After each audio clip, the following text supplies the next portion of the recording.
बहुत शुक्रिया जुल्फ़कार साहब। ये बताइएगा, ये कैसे इत्तला मौसूल हुई, तफ्तीश का आगाज़ कैसे हुआ और मुल्ज़मान कैसे गिरफ्तार हुए? जी अस्सलाम वालेकुम, आपका शुक्रिया, आप इतने सख्त मौसम में तशरीफ़ लाए। ये 16 जुलाई 2023 को हमें एक अननोन नंबर से कॉल रिसीव होती है कि एक गूंगा और बहरा शख्स है, वो 30 साल के लगभग उसकी उम्र है। वो रात को बिल्कुल सही सलामत था, लेकिन सुबह फौत हो गया। तो उसके घर वाले उसकी तदफीन की तैयारी कर रहे हैं, लेकिन उसकी लगता है कि नॉर्मल डेथ नहीं है, आप चेक कर लें। सही, ये इन्फॉर्मर एक इत्तला मिली है? हाँ, एक अजनबी ने ये हमें इत्तला दी। तो उसके बाद वो नंबर जो है वो स्विच ऑफ हो गया, मुसलसल स्विच ऑफ है। खैर हम उस जगह पे पहुंचे, तो घर वाले जो थे उन्होंने कहा जी कि हाँ जी आमर नामी हमारा लड़का है, सही, उसकी 2-2.5 माह पहले शादी हुई है, तो वो रात को उसको हार्ट अटैक हुआ, वो फौत हो गया। तो हमने जब उस डेड बॉडी का मुआयना किया तो डेड बॉडी पे गर्दन पे निशान थे। हमने कहा जी अगर इसकी कुदरती डेथ है, हार्ट अटैक से डेथ हुई है, तो फिर ये गर्दन पे निशान कैसे? सही, क्योंकि घर वाले प्लान थे ऑलरेडी। उन्होंने कहा 2-3 दिन पहले इन्होंने सुसाइड की कोशिश की थी, तो ये उसके निशान है, ये आज के ताज़ा निशान है, ये पुराने निशान है। तो हमने कहा आपने उस वक्त पुलिस को रिपोर्ट क्यों नहीं किया? उन्होंने कहा हमने घर की बात थी, घर की इज्जत की वजह से हम खामोश रहे। सही, लेकिन आज रात को इसको 2 बजे रात को हार्ट अटैक हुआ, ये डेथ हो गई। सही। ये नहीं पूछा आपने कि खुदकुशी क्यों, वजह क्या थी, क्यों करने की कोशिश की? वो कह रहा था जी वो ना सुनता था ना बोलता था, उसको समझ आती नहीं थी, सिर्फ उसको इशारों के साथ हम बात समझाते थे, इशारों के साथ वो हमसे बात करता था। वो इससे अपनी हैबिट से वो तंग था, तो इसलिए वो खुदकुशी करना चाहता था। सही। लेकिन हमने वो जब इनिशियल इंटेरोगेशन और प्रॉब शुरू की तो हमें पता चला कि नहीं, कुछ शुबूह व शुबात पाए जा रहे हैं। घर वालों के आपस के बयान जो थे वो मैच नहीं कर रहे थे। सही, क्योंकि जो मकतूल की चची थी वो मौके पे मिली, तो वो कहती थी जी अंदर से कुंडी लगी हुई थी, हमने दरवाजे को जब खोला तो वो कुंडी जो ऑटोमेटिकली नीचे खिसक जाती है, जिससे दरवाज़ा ओपन हो गया। लेकिन फिर जब हमने कुंडी लगा के उसकी मॉक एक्सरसाइज की तो दरवाज़ा बिल्कुल नहीं खुल रहा था।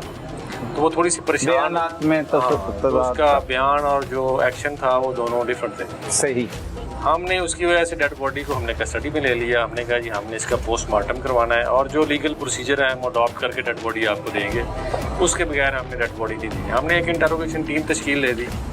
तो हमने जो मकतूल है उसकी बीवी को अनीका को कस्टडी में दे दिया। बीवी भी शादी भी हुई थी 2 महीने पहले, 2 माह पहले, ऑलमोस्ट 2 महीने पहले। वो सुनती है, लड़की बोलती है? वो बिल्कुल नॉर्मल है। अच्छा, नॉर्मल ह्यूमन बीइंग है वो। बिल्कुल सब सुनती भी है, सब कुछ है। उसको ऑलरेडी डिवोर्स उसने ली हुई थी, इसके साथ उसकी दूसरी शादी थी। अच्छा, ये दूसरी शादी थी। सही। तो उसको हमने कस्टडी में लिया तो वो बिल्कुल मान नहीं रही। तो उसने कहा रात को 2 बजे मेरे साथ उसकी लड़ाई हुई, तो मुझे उसने कमरे से निकाल दिया। मुझे कमरे से निकाल दिए तो बाहर मैं अपनी चची के पास आके लेट गई। सही। लेकिन हम मज़ीद हमने इंटरोगेशन का थोड़ा सा एक्सपेंड किया उसका सर्कल। तो हमने जो मकतूल की चची भी घर में थी उसको कस्टडी में लिया। सही। जब उससे इंटरोगेशन की तो वो थोड़ा सा बुखलाहट से शिकार थी। तो उसकी बातों से हमें जो गैस हुआ, हमने मकतूल के चचा को जमील कादर को हमने कस्टडी में लिया। खैर उसने ज़्यादा देर नहीं लगाई, वो बहुत जल्दी मान गया। कन्फेशन उसने किया कि ये जिस घर में हम रहते हैं ये हमारा कंबाइंड मुश्तरका घर है। तो उसका वो भी हिस्सेदार है, मकतूल भी, जो गूंगा और बहरा था। और वो एजिटेट करता था, वो हर रोज़ कहता था ये मेरी जगह है, ये मेरा ज़्यादा शेयर है, ये मेरा फलाना है। लेकिन उसके दूसरे भाई जो वो सादा लोग आदमी थे वो इसमें हिस्सा नहीं मांगते थे, लेकिन ये अपना हक मांगता था। सही। और ये अपने हक की बात करता था, ये उसको पसंद नहीं है। ये पसंद नहीं करते थे? चचा पसंद नहीं करता था। सही। और मकतूल जो था उसको ये भी शक था जो मेरी बीवी है उसके साथ मेरा चचा जो है उसका मुनासिब तल्लक नहीं है। अच्छा। ये भी वो एक्सप्रेस भी करता था और अपनी बीवी को भी कहता भी था तो आप उससे थोड़ा दूर रहा करें। सही। इसका भी उसको राइट था। तो हमने जब ज़्यादा प्रॉब किया तो चेक किया कि वाकई जो कातिल है जमील कादर, चचा जो वो खुद ब्याह के लाया है अपनी नो को, वो उस पे उसकी बुरी नज़र थी। बुरी नज़र। अच्छा, ये तस्दीक हुई इस बात? ये तस्दीक है, वो मानता भी इस बात। अच्छा, मानता है। हाँ, तो वो ये बीच में एक गले की हड्डी थी, तो वो उन्होंने कहा इसको रिमूव करते हैं।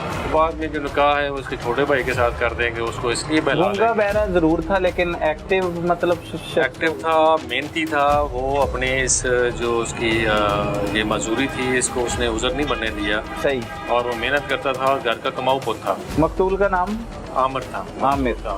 30 साल के लगभग उसकी उम्र थी। सही। और वो घर में सबसे एक्टिव था। अल्लाह ताला ने उसे एक समात और बसारत से तो महरूम किया था, लेकिन उसके बदले में उसको ये दीगर सलाहियत उसके अंदर थी कि वो बहुत एक्टिव आदमी। काम क्या करता था डॉक्टर साहब? मेहनत मजदूरी करता था। सही। जो कभी जूतों की फैक्ट्री में, कभी किसी जगह पे, वो बिल्कुल अपना फारग रहना अपने लिए, वो अपने स्क्वार समझता था, वो बिल्कुल फारग नहीं बैठता था। अच्छा। और वो मेहनत पे यकीन रखता था और वो मेहनत करता था। ठीक है, फिर चचा ने एतराफ़ जुर्म किया आपके सामने जब आपने तफ्तीश की, तो उसमें क्या क्या बातें उसने जो है वो एतराफ़ जुर्म, किस तरह से ये कत्ल किया गया, इस कत्ल में कौन कौन मुलव्विस था, कैसे वो सारा वाक़या किस तरह से हुआ? हाँ, एक्चुअली मकतूल जब रात को सोया है तो चचा ने उसको जब उसको मशरूब दिया है तो मशरूब के अंदर कोई चीज़ ऐसी मिला दी कि उसको गहरी नींद आ जाए। सही, नींद वाली गोली, वो ऐसी चीज़ उसने मिला दी है। मुझे खुद ही बता रहा है मकतूल, कातिल सॉरी खुद ही बता रहा है, नशा वर कोई ऐसी चीज़, ताकि वो रजिस्ट ना करे जब मैं उसके साथ ये एक्ट करूँ। तो उसने प्लानिंग की हुई थी। सही। तो उस नींद में सो गया तो रात को उसके पास कमरे में गया है। और ये बड़ी पेनफुल बात थी, जब मैंने क्राइम सीन पे गया हूँ तो वो गांव में रिवाज होता है, जैसे अपनी बसात के मुताबिक लोग कमरा सजाते हैं दुल्हन के लिए। बिल्कुल, वो मसहरी लगी होती है। हाँ जी। तो मसहरी अभी वैसे की वैसी थी, उसी जगह पे उसकी बेचारे की डेड बॉडी। ओए होए, अभी उसकी रिसेंटली 2 माह पहले शादी हुई थी। बिल्कुल, अभी वो उसी जगह वो भी नहीं उतारी थी मसहरी, वो नहीं उतारी। सही। उसी जगह पे उसकी डेड बॉडी थी जिसको वो तजीज़ और तकफीन की तैयारी कर रहे थे, लेकिन हमने लीगल प्रोसेस पूरा किया है। और अच्छा, ये उसके पास गया चचा गया रात को जब वो नींद में चला गया, ज़ारबंद निकाला है, लहदा उसका नहीं निकाला, ज़ारबंद उसने लिया है जो घर में पड़ा मौजूद होगा, और उसको ले गए, उसने उसका गला दबाया और उस ज़ारबंद से उसकी डेथ हो गई। अच्छा, दबा दिया उसका गला, और उसका बाद निशान भी है। और वो हमने जो वेपन ऑफ ऑफेंस है जिससे उसका मर्डर हुआ वो भी हमने बरामद कर लिया। अच्छा, ये अकेली सारी वारदात, मतलब चचा ने ये जो कत्ल की वारदात की है? देखिए, एक्टिव मुलजम तो वही है जो फ्रंट पे है। सही। बाकी देखें, एक जुर्म पे खामोश रहना और ये भी तो जुर्म है। हाँ, और बाकी सब को पता होगा। उसकी बीवी है, उसका भी पैसे रोल है उसमें, ठीक है। उसकी बीवी उसी घर में रहती है, चचा की बीवी, चची जो है मकतूल, कातिल की बीवी जो है वो भी उसी घर में रहती है। सही है। और मकतूल की बीवी वो भी उसी घर में थी।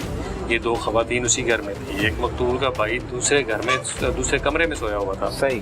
वो भी उस घर में था। सही। देखें, वो खामोशी तो उन्होंने इख्तियार की उसके एक्ट पे, क्योंकि जो कातिल है उसके अपने बच्चे भी थोड़े से बड़े हो रहे हैं। सही। उसके दिल में लालच भी था और उसकी नज़रों में हया भी ख़त्म हो रही थी। ये दोनों वजह बनी है उसके कदम। अच्छा, ये दोनों जो है बातें वजह बनी, और उसने आमिर जो है वो गूंगा बहरा शख्स उसे मौत के घाट उतार दी। और वो तो एक मतलब पुलिस को बताए बगैर उसकी तदफीन भी करने को जा रहे थे, लेकिन अचानक से ही आप वहाँ पर पहुँच गए, आपको इतला मिली। वो चचा जो थे, जो इसके दीगर भाई हैं, वो भी सादा से हैं। गूंगा बहरा जो मकतूल है, सही। ये चाह रहे थे कि उसका भाई जो है ना वो बन जाए मदई बन जाए और हम घर में बैठ के मामला सॉर्ट आउट कर लें। सही।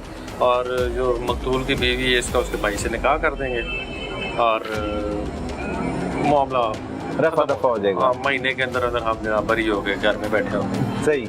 लेकिन आपको पता है कि हमने पहले भी इस पे प्रोग्राम आपने किया हुआ। बिल्कुल ऐसे ही हम अगेन 311 सेक्शन जो बीपीसी की है वो इसमें ऐड करेंगे। सही। ताकि जो कंप्रोमाइज का जो चांस है उसको हम एलिमिनेट कर सकें। बिल्कुल।